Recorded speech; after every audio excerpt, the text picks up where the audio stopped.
Hello, welcome back to the channel. Today I would like to share with you my review of the real grade Akatsuki Gundam. This is the base kit of it as you find in retail. So the obvious and immediate aspect of this kit is the gold plating. It's my second Bandai, or I think overall, kit that is gold. The first one being the Hyakushiki Gundam version 2.0 right there. But this one is quite different from that one because this is a mirror gold plating, while that one is quite a bit matte in comparison, kind of different execution of gold. And this kit is obviously quite a mirror, you know, it catches light pretty well, it kind of stands out very easily. But because of its execution, and also that would have been relevant for Master Grade Hyakushiki 2.0 as well, with the plastic finish like that, you want to make sure that the gate placements are impeccable. Everything needs to be undergated or hidden. Otherwise, there is no way for you as a builder, at least easily, to work around that. Cleaning up the gate marks, you risk damaging the plating. If there are obviously placed gate marks, well, you're just going to be able to see them. Hiding them requires you to either do plating of your own, which I have no idea how you would do, or you need to find some way to kind of cover it up. So in this kit, there are quite a few unfortunate gate mark placements, but because it is so small and it is so shiny, they're not very easy to find. And if you look at it from at least like 2 feet away, they don't really stick out because, once again, of its scale and shininess. But if you start looking a bit closer, then you start noticing that, for example, here on the ankle armor, this part faces you, right? And you can see that there are 2 gate marks there and there, right in front of you, and you can easily see them because, well, there is no reflection. They're not too obvious, especially from the distance, and the underlying plastic is yellow, so it's not a black mark. But still, if you look at it straight away, over there's a little bit of shadow, you can immediately spot that. Still not the worst though. What is quite unfortunate is the black plastic that they use in the outer armor also has a bit of a mirror-like finish to it, like a titanium build, I guess, even though I've never done those. But I imagine that's what they do there. So anyway, what they do with the black plastic here is that if the gate mark is very clear and obvious, when you cut it off, it will leave a grayish stretch mark. It will not have the same finish as the rest of the part. So once again, it is very, very clearly visible. And while out here at the front, you can easily cover it up. If you straighten out the leg, at the back, there is no way to cover it up. So you either have to paint over it, but you can see right here, now I'll make sure that I capture it in a beauty shot so that you can very clearly see. But the gate mark right there is very, very, very obvious. Regardless though, that is at the back. Once again, the scale of the kit, it is real great. It's tiny. So it's not too bad. And the gold itself, the plating, is fantastic. It's super even. I think there are 2 shades of gold. I'll do my best to try to kind of show it on a camera, but it's difficult to focus on this kit because it reflects light, and it's difficult to kind of relay the shades. But there are 2, I believe, shades of this super shiny gold, and there is of course a shade, like a completely different side of gold that is matte gold, used around the vent area more or less. The underlying construction is what arguably is the most unfortunate part about this kit, because it is unlike the newer real grades, and especially our real grade, our RX-78 2.0. This uses the rather dated by now advanced mass joint, which means that the arms, a large chunk of torso at the waist, and the legs, they come pre-molded which means effectively that they are less sturdy. And it does reflect, even at this scale, for a very small kit, you can really pose it. Like the angles are very, very liberal, but there is there is very little strength in the joints to actually hold the pose. So while you can come up with an elaborate pose without the stand, you will have some serious challenge to, for it to hold it. But gladly, they include in the package the new Action Base 7. They did the same for the RX-78 too. I hope, I wish, I don't think it will be the case, but if this becomes the norm, I'm all for it. This base is fantastic. It's super easy to build. It's super sturdy. It is very subtle, so it doesn't really, draw too much attention, but it is very functional. So I like that. And I like that they include this here. Granted, this kit is quite expensive for a real grade regular release. It's not Bandai or anything like that. But if you want to get your own, and I highly recommend checking out Gundam Extra. It's a Canadian store. They also sell in the US, I believe. That's where I got mine. Do your own research, give their website a try, and if you feel comfortable, feel free to purchase there. I don't get any kickbacks from it, but they're a great store that helps me get new kits, and I appreciate their support. So yeah, going back to the Akatsuki Gundam, the base unit comes with the Saber accessories. I think I have them in my accessory storage. I'll make sure to pull them out for the beauty shots. The shield and the rifle. The shield doesn't really require any attention. I think it looks really well out of the box. It's a very nice design. The black plastic and the white plastic once again have a shiny finish to them, so they live up to the rest of the kit, and it's kind of pointy. I like it. The rifle though was very, very bare, I guess. Not really anything special about it, so I decided to try my hand at weathering. So I used some copper paint, metallic paint on it, some chrome markers. I did some shading with the Gundam markers, and painted the nozzle with the DSP marker as well. So it kind of, it almost looks like it rubbed off on the kit itself, and it's been in some battles. So my plan is to add decals when I receive the expansion Shiranui pack later this year, hopefully, for it. But it is a Bandai, so it's not that easy to find it in Canada. So whenever it arrives, it arrives. And then I will kind of revisit this kit and add the water slide decals to it. Another thing that I think is important to mention is the red plastic. So it also has in the molding, in the color itself, it is a kind of crimson, something between like crab and crimson. So it's a standout color. So it catches the eye without any additional treatment, and it has a bit of a kind of silver speckle in it. So it's shiny, it tries to live up to the rest of the kit, but I think because of the color mix, the plastic is a bit brittle, so when you cut it, it doesn't cut off smoothly, it does leave a bit of a mark, and you can clear it up with like a plastic spudger or something like that. Or you can paint it, of course.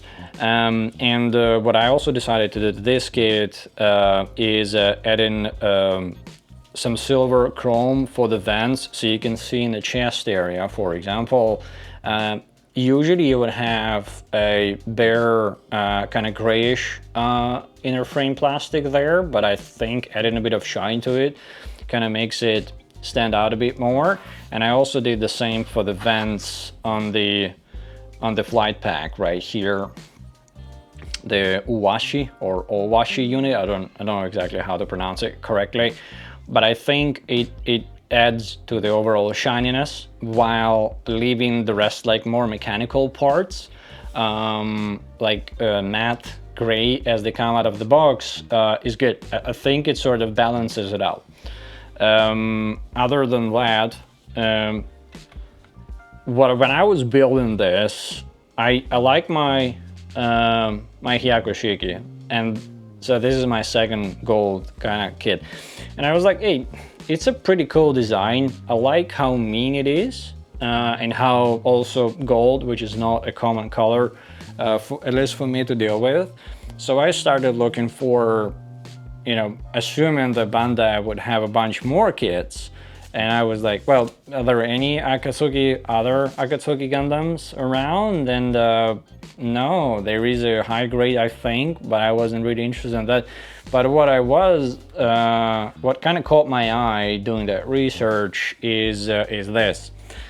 And this is a bit of a new thing, at least to me. So what I came across at Gundam, which is another store that I buy my third-party kits from quite often, is this. This is a bit of a new thing to me. So this is a complete bootleg. So it's not like a third-party kit that you know, is redoing or kind of capitalizing on the Bandai kit. This is an attempt to make an Akatsuki Gundam in a 1/100 scale. Based on my research, is this original thing was designed by Dragon Momoko, and then because of IP, obvious infringement, that was kind of shut down, I guess, and now under the new brand Wuji model, this is technically named Phoenix. So this is Akatsuki Gundam in a 1/100 scale, completely designed from the ground up as a bootlegger kit. So it doesn't seem to be designed like you have these days, the standard of third-party kits with the Tolgis or Sky Defender. This is none of that. This is a full mechanics, pretty much experience, if not even less than that. So it's really, really simplistic construction at a 1/100 scale. And it's quite interesting, at least to me, as a you know, experience or research item. So this, to my surprise, had very few fitment issues. It was rather, at some places, tight fit, but nothing that required correction really. But you can see that it's not actually molded all too well. Like the mold seems to be worn off or not very precise, though it tries pretty hard to mimic the features of the, for example, side-by-side comparison of the original Akatsuki Gundam. It catches some of the main parts, like the knees, the head overall features, the shoulders, bit of a deviation there. The torsos are somewhat, they don't vary too much for like certain lines of Gundams, and the feet very much remind me actually my Hyakushiki Gundam rather than the Akatsuki. Anyway, I digress. The gold plate in here is very, very matte, and it has also pretty strong green tint to it, like rusted copper, like, you know, the moldy looking rusted copper. The tint itself, it's gold, it's matte gold. The joints are like super basic, big parts. You snap them together and they do give you the basic articulation. And this also has, you know, it can allow you to stretch it out quite a bit, but it stands very little chance of holding those poses. There is no up crunch at all in this one, but it is quite interesting also because this kit comes with a pre-molded set of articulated hands. So this is what Bandai does. You know, like when you get two hands completely pre-molded and you just snap them off, and then it, you know, the fingers do the articulation out of the box. I assume they do it through like multi-stage mold, and this does that as well, and I've never seen a third-party kit having that. Quite interesting, but these ones are very flimsy. Like they're super flimsy. All the fingers are just, you know, they're ready to fly away, so it's not like they're going to be able to hold anything.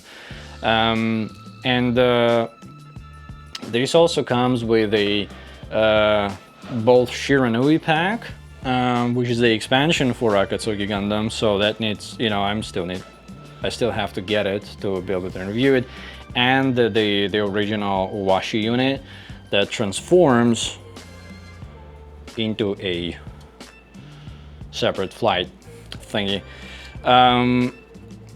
which is, you know, they tried. It's pretty interesting that they tried to design, obviously with some like almost, it feels like underground attempt on the cheap to design an Akatsuki Gundam.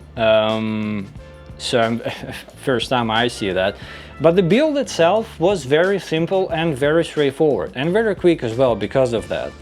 The fit issues, you can try to fix them, but they're not so much fit issues as mold issues, so I don't think fixing them will be that easy. And once again, because of the gold plating, the more you try to work on a part, the higher the chance you're gonna destroy the plating. The shield also looks a bit weird. It's a really chunky boy, so you can see compared to the real grade, you know, it's slim, pointy shield, like almost like a weapon itself. This one is a chunker. This one is like a thick boy. The stand that it comes with looks like, you know, those metal build stands, at least based on the pictures. I haven't had the metal build, a bit out of my price range. But while this has instruction manual, a very basic one, like while Akatsuki or real grade comes with a, you know, somewhat expected traditional Bandai manual, you know, step by step, clear instructions and indication, nothing really special.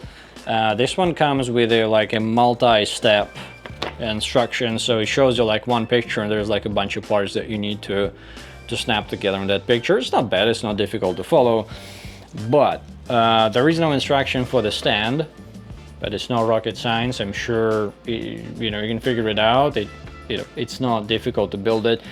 But the fit on this stand is horrible. Like, it's really difficult to put it together. It requires quite a bit of fixing, and the parts, for example, the peg that connects to the torso on mine snapped immediately, so I had to, you know, dig into my bag of action bases and find some adapters and kind of make them work here to hold this kit on it, because this does require stand.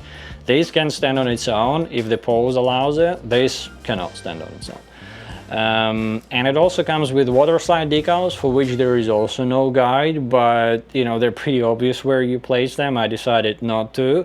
And yeah, that's pretty much it. And also there's quite a few, I think there's quite a few runners left, so if you need kind of spare parts, you know, that might be useful. In any case, it was very interesting experience with this one. I've never dealt with like a bootleg kit before. I don't think it's gonna be a thing for me, but it was an interesting thing to explore at least. And if you're interested in giving it a shot, you know, try out Gundam it.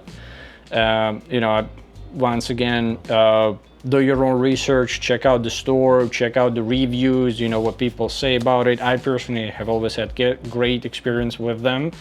And if you decide to get there, I'm sure they will treat you nice. But don't take my word for it. You know, purchase from the stores that you feel comfortable with. In any case, let's take this out of the picture and let's go back to real grade Akatsuki Gundam. So this one, kind of closing remarks, I think this is a fantastic kit. I love building real grades because of the scale and the detail. It's something, the real grade scale is like a perfect balance of detail and the scale for me. I do enjoy really detailed perfect grades. Master grades seem to be a hit and a miss, but it's also like there's so many of them. There's way fewer real grades than master grades, like by an order of magnitude. And anyway, Akatsuki Gundam, a fantastic kit. If you like gold, if you like gold plating and all that stuff, you will enjoy this kit. It is just a joy to build. It's a fairly simple and quick build. You don't have to panel line it. You cannot really panel line it. You don't have to go overboard cleaning out the gate marks, because otherwise you'll damage the plating. So, you know, a couple snaps with the gut hand, a very quick pass with a hobby knife, and you're done. You don't want to go beyond that, otherwise you'll make it worse for yourself. Very easy to pose, obviously catches the light and catches your eye. Will definitely be a striking presence. And the only downside, I guess, is the price. It's definitely not the cheapest rail grade around, but if you like the design, if you like the color scheme, I'm sure you will find it worth it.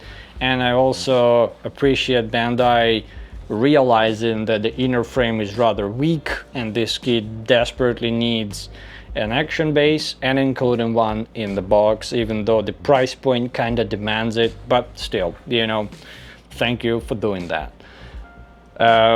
Yeah, so let's switch over to the beauty shots and size comparisons with the other guys on a table. As you can see, there are a couple of real grades. There is a Master Grade Hyakushiki and there is Tall Geese. Yeah, I'll see you in the next video. I hope you enjoy the beauty shots, and have a good day. Bye bye.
you.